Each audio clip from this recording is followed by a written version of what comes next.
And good afternoon on the East Coast. Good morning everywhere else, and welcome to the Monday edition of the Nooner with Dave LaMont. I am the aforementioned.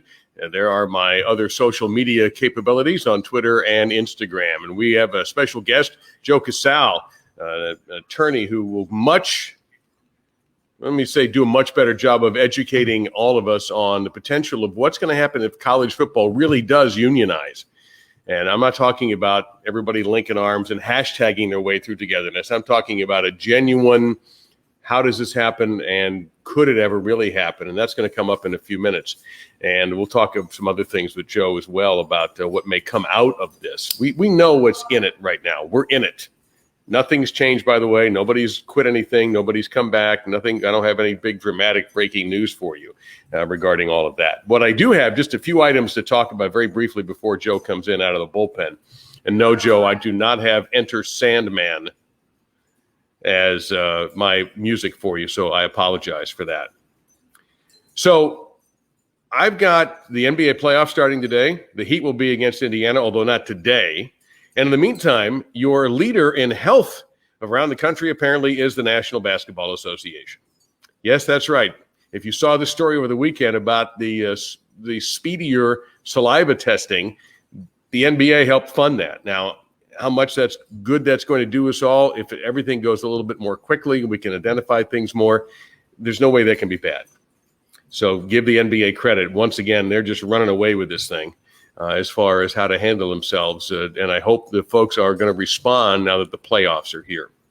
The NHL playoffs, they start this afternoon. If there are hidden gems to this pandemic weirdness, it is that you have the bizarre 11 a.m. game the other day, 3 o'clock game today. You've got the NBA starting at 4 o'clock and, trying to work all these games around all these different little bubble places. It's bizarre, but I got to say there's a little bit of fun to it. Yes, I want the normalcy, and maybe we'll get that next year. But then again, I don't know how quickly the NBA is going to be able to turn around. We'll get to that some other day because then I'll start getting angry and depressed. Baseball is surviving. Yes, there are problems. It is not perfect, but somehow they're playing games. Just about everybody is. I think somebody joked with me yesterday that the next time the Braves and the Marlins play, they're going to have to squeeze in 7 games in about 4 days because of all the cancellations and the different problems. And God forbid there should ever be a weather cancellation, which happened. In the Orioles and Nationals played a doubleheader where the Nationals were the home team in the first game because the game was suspended because of a tarp screw up. And they played in Baltimore. And then the nightcap, the full game, the Orioles were the home team. That happens. But we don't need any weather issues. And, with the record heat and all sorts of these violent storms that seem to be breaking out anywhere, I mean, when do you have to worry of seeing Jim Cantore show up in New England? Very bad sign. A couple of golf notes. First off, big local story. Tyler Strafasi out of Davie and American Heritage High School is your U.S. amateur champion. And he survived comebacks. He made comebacks. He had the weird thing in the bunker with the opponent's caddy touching the sand, which you're not allowed to do, touching it with his hand to see what the surface was like. Let me give you a hint there, caddy. Sandy is what the surface is like. And while I'm not a fan of big, strict bunker rules, and nobody will ever explain to me the advantage of grounding your club in a bunker when you're a 15 handicap, not being allowed to do it, I don't get that. But rules is rules, and golf is strict on that. Then he survives a tough semi. Then he ends up winning yesterday. So congratulations. And none of the CBS announcers who are going to be covering this year's Masters in November in Augusta will have to worry about saying patrons very often because there aren't going to be any. The Masters announced, and remember, they are their own government. The Masters announced that they will not allow anybody else on the grounds this year. So in other words, it's going to look like every other PGA event. I'm telling you this right now, though. Remember at the U.S. Open? I'm sorry, the PGA in outside San Francisco, there were some people who peeked through fences and you could hear a little bit of cheering. That ain't going to happen at Augusta. I have serious news for you. I don't know if you've ever been to Augusta. I have. I have a very dear friend who lives there and spent some time with her. You can drive right by the grounds and not see them. It is that well covered from the outside world. So just so you know, you're not going to get a mashed potatoes or a Uta man or get in the hole at the Masters unless a caddy says it or one of the players says it. So that's what we're in for with all of that. Just a quick update. I'm looking out my window and I see a FedEx truck approaching. All hell is about to break loose in my house if he knocks on the door. I have a dog. So ride this out with me if he knocks. If he doesn't knock, then we're good. And I think we're free. Yes, he didn't knock. So now we can continue with the program. I wanted to bring in Joe Casale, and let's bring Joe in right now. Joe, as an attorney, has covered all aspects of sports. He has negotiated with and against some of the biggest names in sports, commissioners, general managers. He's negotiated on behalf of athletes. He is a deal maker and occasionally a deal breaker. Joe, thank you for taking the time. Thanks, Dave. Good to be with you.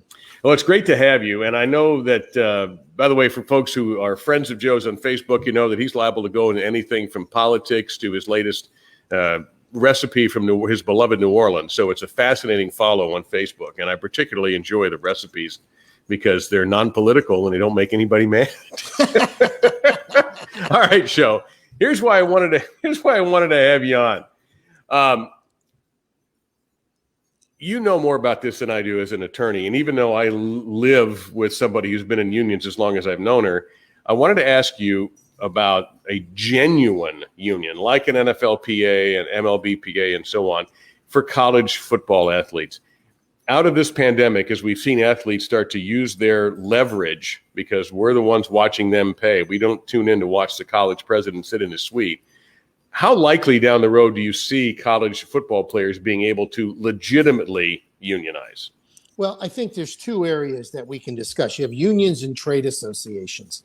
Unions, there are a variety of legal hurdles. I mean, first of all, the players would have to be considered employees in order to unionize. Right now, college athletes are not allowed to unionize because they're not considered employees. So the legal challenges, not to get so deep into the legal weeds, the legal challenges to unionize would be daunting. And even if the legal challenges weren't daunting, as I like to say in a lot of my lectures, there are not a lot of Curt Floods out there in 2020. There weren't a lot of Curt Floods out there in the 70s. And by that, right, I mean someone that's willing to understand that the decision that he makes, like if you've got, let's say, 25 athletes decide to lead a charge to unionize, they're not going to benefit from any of the success if they were to unionize. It's for the people after them. And in this generation, I don't see that happening. What I do see is a trade association, and by that, and there are distinctions. A trade association, you basically overcome a lot of the legal hurdles. What a trade association is a group of like-minded people coming together to try to advance their goal. And I can give you a kind of a process. I mean, the way I see college sports right now is I think it's inevitable that the Power Five conferences separate themselves from the NCAA. Right now, they're kind of like the five families of the mafia. You know, right. They're running the sport. And if they separate, I can see the players forming a trade association. And I'll give you an example. You had this We Are United hashtag that got all kinds of attention. Imagine if the players were in a trade association and collectively they could negotiate a deal with Nike, like a $35 million deal to benefit everyone within the trade association. Would the Power Five conferences care about that? Of course not. They're not employees. They don't care. It would keep the players in school probably another year, which coaches would like. So I think a trade association as opposed to a union is a much more likely scenario as we go forward. Well, let me ask, you mentioned the shoe thing, and maybe I'm taking a sidebar here that I shouldn't, but what if you are at a school that is not a Nike school? Would something like that be a problem? Oh yeah, I mean that's when things become interesting. It's kind of like if you were, if you're a Duke and Duke is a Nike school, and I was going to say Under Armour, but their financials make it difficult. But if you're in a situation where Adidas now wants to go in and make a trade association deal, again, depending on what the terms would be and what would be allowable, not allowable, that could create some problems. But what it really kind of segues to is that the players are going to get a collective voice at some point. The question is, how is that going to be formed? I think a trade association is the track because it's easier. I mean, it's pretty easy to say, look, we're going to create a college athlete trade association. And now all of a sudden, all the athletes can benefit by joining this trade association and get a piece of the action that can be collectively negotiated. That's a lot easier than saying we've got to create a union environment, which means we have to go to court to establish that we're employees. That's going to take years. Yeah. If you win, it gets appealed, and it just becomes a long process. Whereas a trade association, and I might add, college coaches have a trade association presently, that could be formed next week. And really? If it's formed, yeah, I mean, there's not legal hurdles that there are with unions. So you can form the trade association and people can immediately benefit from it. Obviously, you have the questions of who's going to lead it and how it's going to be constructed and all of that. But I think the benchmark to follow this is what the Power Five conferences do. If they break away from the NCAA, which I believe they're going to at some point, that is going to open the door for players to have more of a collective voice, as we're seeing now. I mean, to give you an example, I mean, Justin Fields amassed over 200,000 signatures to try to play college football this year. Imagine taking that voice within a trade association and a company or companies say, hey, we can really get our message out to 1 million people, millions of people through these athletes. That has a dollar value attached to it. And that's kind of going to drive this train as we go forward. Yeah, it makes sense to strike now because with all the divisions, and now you're seeing the blowback to the Big Ten, particularly the Big Ten, not so much the Pac-12, but the Big Ten is getting, you mentioned Justin Fields, for those who don't know, the quarterback at Ohio State, they're getting a lot of blowback. And they don't have the same commissioner. They have a new guy as the commissioner. Their main guy is right now deciding whether he needs to go 2 balls left or 1 ball left on his 13-foot par putt, and probably laughing as he marks his scorecard down because he's not dealing with this. And you got fans now. You got parents of athletes who are writing letters and petitions. And Ohio State is one, and I know there's another one that's just happened. Iowa, I think it is. We're hearing that the vote wasn't 12-2, but it was actually, somebody wrote it was much closer than 12-2 in the Big Ten. And I don't know whom to believe on that. So I think the conditions are getting riper, and you might even start getting fan support and public support for this trade association, which I don't think you would have gotten, say, 6 or 7 months ago. Yeah, and I think also it gets into the subject of you see people saying, well, can't the players sign waivers? Waivers, by and large, would be unenforceable here because in order for the players to sign waivers like that, they would have to be considered employees. And the NCAA is loath to consider them employees because that blows the whole thing up. What we're seeing, we're going to see a very different world in general post-COVID. You're going to see a very different sports world post-COVID at the professional level and the college level. And at the college level, my prediction is you're going to see the Power Five conferences go off on their own and be their own animal. And you're going to see the players have a much larger voice. And there's an incentive for the Power Five programs to want the players to make money and have more of a voice because it will keep them on campus. You know, as you remember, the NBA one and done rules coming to an end. So that's going to directly affect college basketball. Yeah. Prior to the pandemic, the talk was the G League is going to raise salaries by a larger amount. So you would have high school basketball players, for example, say, why do I have to go to college for basically a semester and a half and when pretend. I could just, and pretend. Whereas it would be much more advantageous for them to say, hey, I can make $50,000 or $60,000, get coached by Coach K, or, you know, a better coaching situation, improve my draft stock.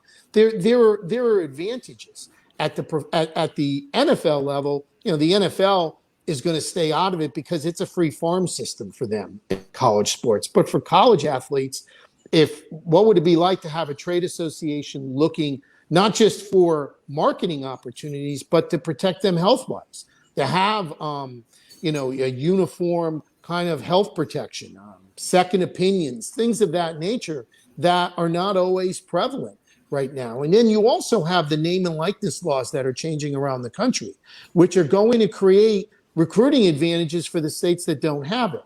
For example, Florida is going to be enacting a name and likeness law next year.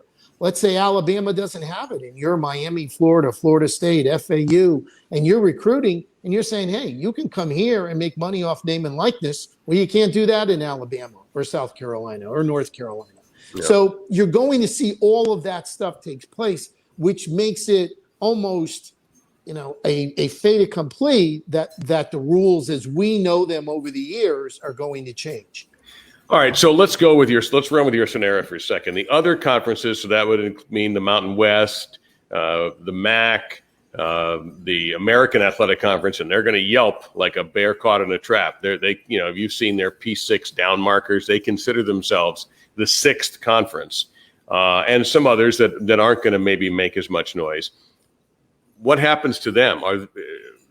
We'll skip the Power Five for the moment. What do you think would then happen to those conferences?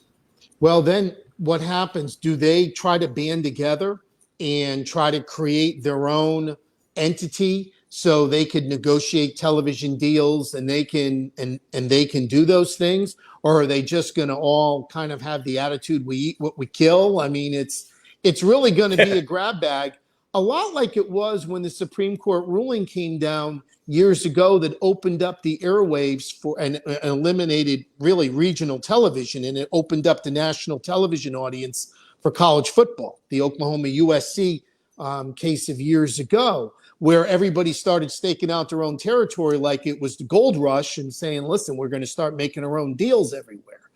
We saw it with expansion in the conferences, how all of a sudden it wasn't geographically friendly anymore. It was, where can I land to make the most money? And in some cases, it turned out to be a disastrous move for some schools.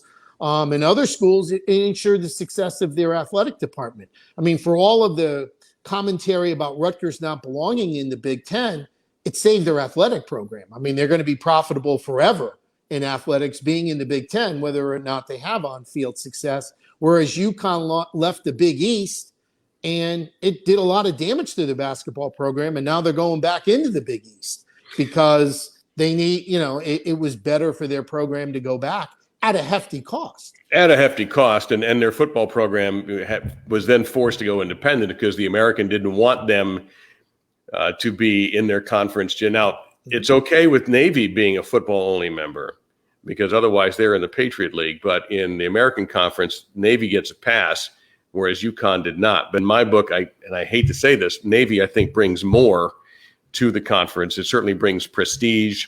They do have a respectable program. They're competitive every year, whereas UConn has never recovered from Randy Edsall's first departure. And now that he's back, it's just not working. And I don't say that with any joy. So the one thing that keeps swirling in my head is we're kind of talking more about football here, because separating these conferences is fine in football. But in basketball, it's going to be a bit different, don't you think? Because some of the best teams in the country are not Power Five teams. Gonzaga is the first one that jumps to mind. But there are others, and the Big East puts out great teams every year. The Mountain West had San Diego State unbeaten for a while. They bring in good basketball programs. How would that potentially work if you separate everything for hoops? Well, and that's the other thing. The NCAA runs the NCAA basketball tournament. They don't run the college football playoff. So I think it all becomes a big leverage game. I mean, the Power Five conferences, let's say they went off on their own. Now the NCAA is in a situation where we've got to play ball with these guys in basketball, or our basketball tournament really doesn't mean that much. So they kind of become friendly foes, if you will, and they find a way to work under the same umbrella. And it's also, everyone is trying to salvage this notion of amateurism that's over. And now I think the powers that be know it's over, but they don't know what form, the next form of, whether you want to call it amateurism, semi-proism, or whatever you want to attach to it, what form that takes. And I think that's what's leading to all of these discussions, whether it's players unionizing or forming a trade association, the conferences branching out. But the college landscape is going to look very different. I tend to think that they will work out the issues with basketball because it's in everybody's best interest to work out those issues. But I think football has always been the engine that's driven the college football train, rightly or wrongly. And in some cases, you used UConn as a great example. I mean, UConn won 4 basketball national championships. They were an established member of the Big East.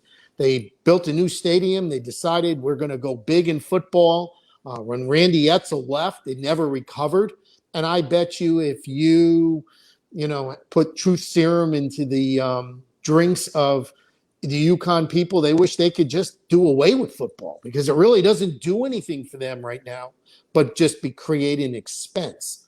And what we're going to see is just like we're going to see they're losing in money business. on that. Yeah, and what we're going to see, Dave, in sports, I said this a few weeks ago. Since 1975, sports may be the only business that we know in the history of America that has had 45 great years. They have not had an off year, whether it's college sports or professional sports, since 1975. I mean, in 1975, you were getting to the NBA, ABA merger. You were getting to the NHL, WHA merger. Free agency was beginning to form in baseball. You were getting the beginning of the NFL becoming a growth entity. Then down the road, I mean, college basketball 4 years later, Magic and Bird completely changed that sport. And all of it, all we've seen is great year after great year. That ended in 2020, largely because of COVID-19, but the sports landscape, the growth is over. Now it's where do we go from here?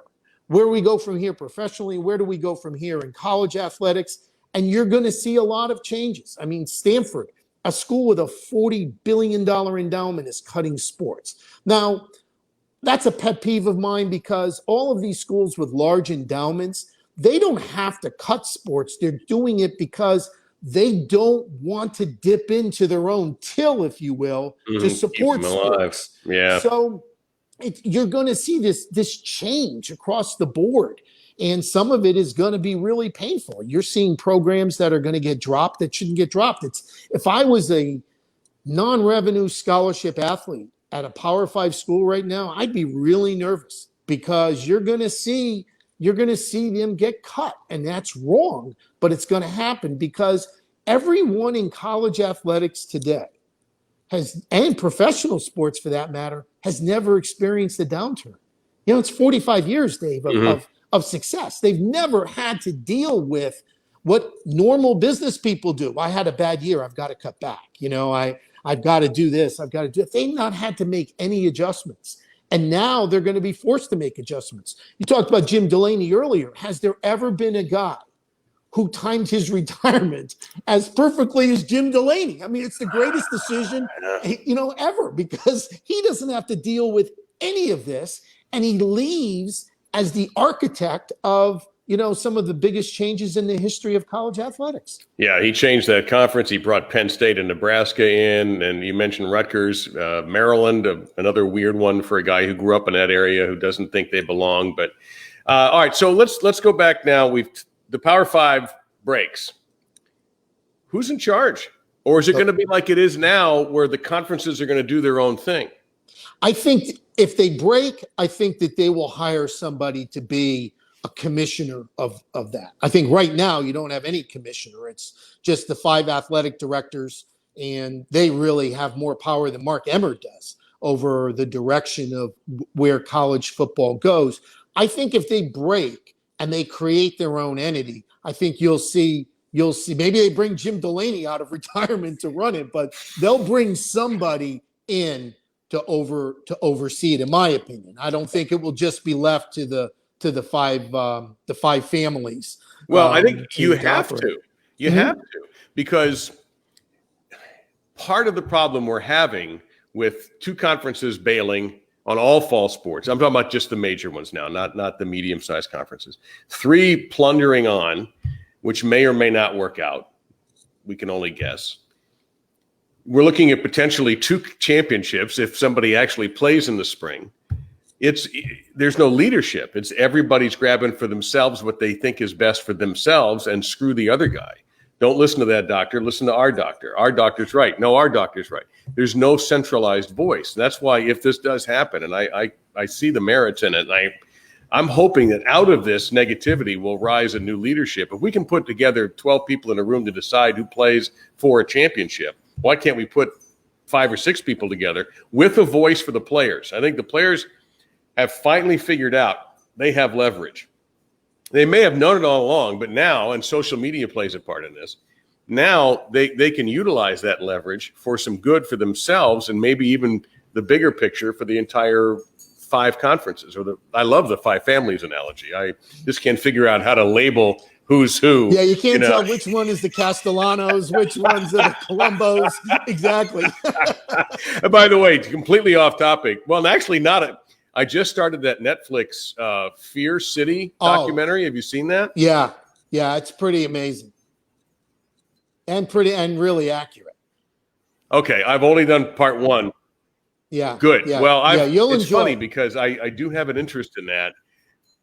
Yeah, the first part was very good, and the way they were running through the first part, I thought, wait a minute, this is multiple parts, and now they slowed it down a little bit, and now it makes sense that it's going to continue. So I'm very eager to because I've watched it, and I have no idea why I'm attracted to it. But and at one point I was going to say to you, the perfect way to describe these breaks and dealing with the different, if you have the Power 5 breaks and the others go with it when they negotiate, is this is business, it's not personal, is the best line I can think of. Well, yeah, and it's kind of like the mafia in the sense that, listen, this family's handling trucking. Let's not get it. Let's not overstep our boundaries in trucking. If we do, we're going to have a sit down. And that's what's happening in college athletics. You're saying, hey, this guy is overstepping his boundaries as to discussing college football. We need to have a sit down with him and that kind of thing. And really, and the players now become that component that was missing all these years in terms of having a voice at the table, because they're going to have a voice at the table. And I think the smart people in college athletics understand that. Now, how that voice materializes is up for discussion, but there's certainly, in this new configuration that will take place in college athletics, they're going to have more of a say. It's fascinating to me. And what you talked about before, the lack of leadership, it's kind of mirrors what's going on in the country. I mean, I don't know why we can't get, let's say, the Power 5 medical specialists, just have them hold a national Zoom call and just say, here's what we know. Here's what's in dispute. Here's what we agree with. Here's what we don't agree with. I think it would be doing the country a service to hear these opinions, as opposed to all of the rumors and conspiracy theories. I mean, one of the problems that we have with COVID-19 is we have 30% of the country that believes everything is a conspiracy, that everything that goes on, there is an underlying story. And it's affecting 100% of the country. It's why we can't get out of our own way. To me, I think all of these medical experts in the NCAA and the professional sports, for that matter, would really do the country a service by just holding a national Zoom call or a national press conference and say, here's what we know about COVID-19. The NBA medical specialists, here's what we've learned being in the bubble. Here's what we know. Here's what we don't know. Here's what we can recommend. Here's what we won't recommend. And then people can kind of eliminate, a larger number of people at least, eliminate all of these conspiracies and reasons why you won't wear a mask, you won't practice social distancing, you won't do all of the things that have kept the entire country hamstrung for the last 5 months. They would be doing a much better service than the Big Ten knows something the ACC doesn't, or the SEC knows something. That's just wrong. And it's not helping the dialogue, the discourse, and it's not helping the decisions that have to be made going forward. I mean, I saw the Army head coach today on Dan Patrick's show, and he was talking about, hey, we're full steam ahead. We're going to play. And then Dan asked the natural question, well, what are you doing that everyone else isn't? And he just said, I don't know.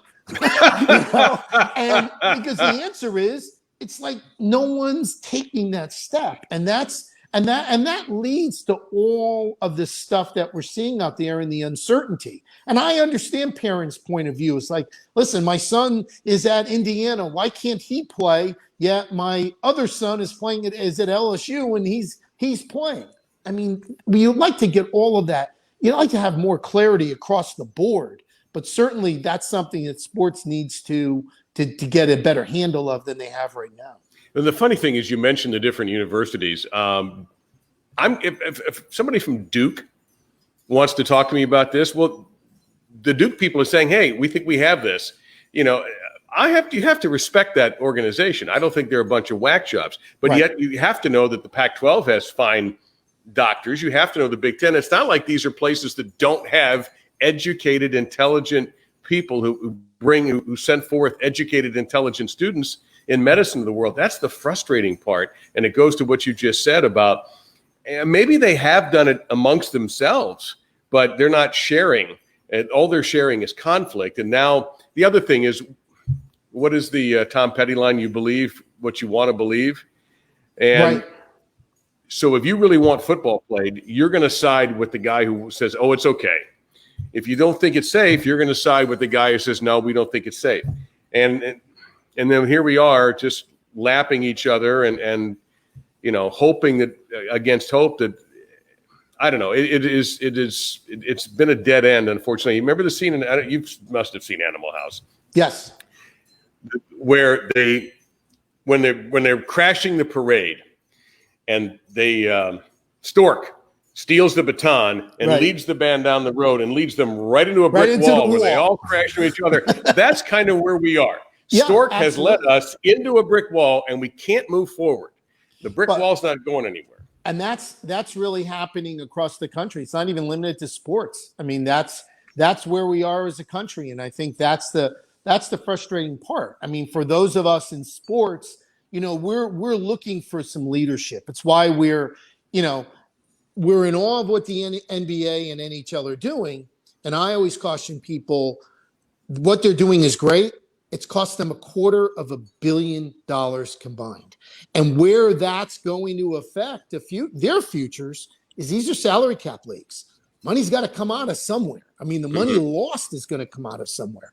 And then you're going to have the great debate of how do we, fix the caps over the next couple of years. I mean, because there's a very real possibility there won't be fans in the stands in the NBA and NHL next year. And if that happens and you have 2 straight years where 40% of your annual revenues are not coming in, how is that going to affect sponsors, television deals, player salaries, all of this stuff?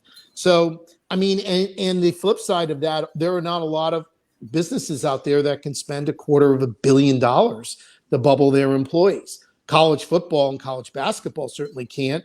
No. The NFL can't. I mean, the NFL is 32 teams. There's only one team that's even in a semi-bubble situation right now, and that's the New Orleans Saints. Everyone else is just kind of rolling the dice.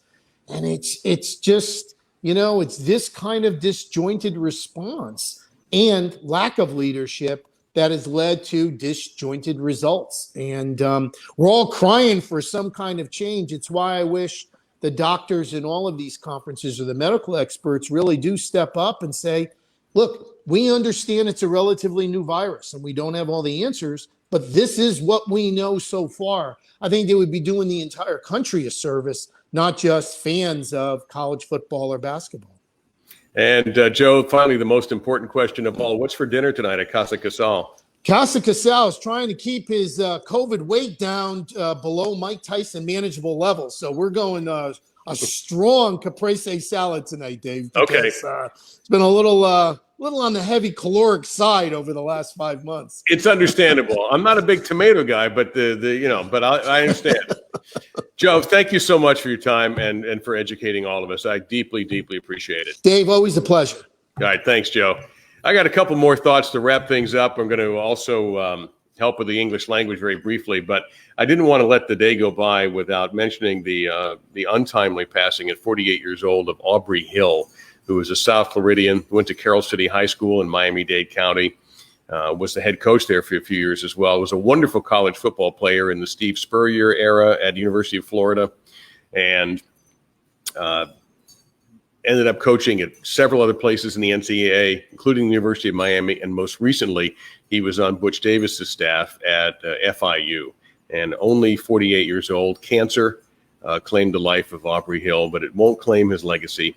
And he leaves behind, I mean, just reading the comments from people today who worked with him, how beloved he was. And I just wanted to send my condolences to Aubrey's family and to his friends. And he will absolutely be sorely, sorely missed. This Thursday, the wife and I are heading out of town. First time I'll see the inside of an airplane since March. And that's, well, over the summer, that's not unusual. But hell, it might be the last time I see the inside of an airplane in this year. So I think of the the famous, and you can find it on your YouTubes, the famous George Carlin routine about airplanes. And there's two things I want to get into. Number one, and this one just, you don't, how many times have you said, probably 1,000, yeah, I got to get on the plane. Yeah, what are you doing? I'm getting on the plane about 6:30. Yeah, okay. I'm not going to repeat Carlin's joke, but it's, heck, I'm going in the plane. You can get on the plane. Think about it. You're welcome. The other one, and it's one of those widely accepted phrases that needs to go, is, wow, did you hear about that? What happened at O'Hare Airport? No, what? Oh, it was a near miss. Yeah, 2 airplanes were taxiing. No, it's not a near miss. It's a near collision. It's a near hit. There's a big difference. Now I sound like Jerry Seinfeld. It's a huge difference. It's not a near miss if you miss.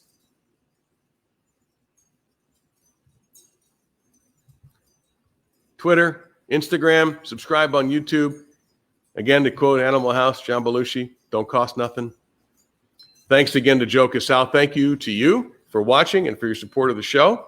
And I very much appreciate it. Back tomorrow at 10 a.m. Eastern with the almost Daily Dave, the mini-me version of this. And we'll see what happens between now and then, because you never just know in this COVID world and all this other crazy stuff what may happen that's worth spending a little time with. But thank you for spending time with me, and I will see you on Tuesday. Bye-bye.